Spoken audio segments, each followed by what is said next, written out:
திண்டுக்கல் மாவட்ட சிறைக்கு அழைத்து வந்த திருட்டு வழக்கு கைதி தப்பி ஓட்டம். பொதுமக்கள் உதவியுடன் பிடித்த போலீசார். சமூக வலைதளங்களில் வைரலாகும் வீடியோ.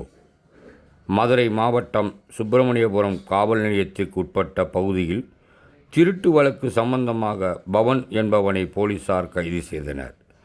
பின்னர் மதுரை நீதிமன்றத்தில் ஆஜர்படுத்தி கைதியை நீதிபதி திண்டுக்கல் மாவட்ட சிறைச்சாலையில் அடைக்க உத்தரவிட்டார்.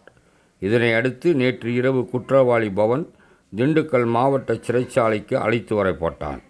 அப்பொழுது கண்ணிமைக்கும் நேரத்தில் சிறைச்சாலையில் பாதுகாப்பு பணியில் ஈடுபட்டிருந்த காவலர்களை தள்ளிவிட்டு கைதி பவன் அங்கிருந்து தப்பி ஓடினான். தப்பி ஓடிய கைதி பவன் சிறைச்சாலை அருகே உள்ள சின்ன ஐயன்குளம் பகுதியில் இருட்டில் ஒளிந்து கொண்டான்.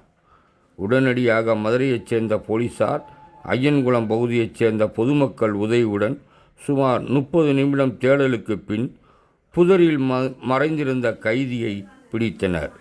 திண்டுக்கல் மாவட்ட சிறையில் அடைத்தனர். இந்த வீடியோவானது தற்பொழுது சமூக வலைதளங்களில் வைரலாகி வருகிறது.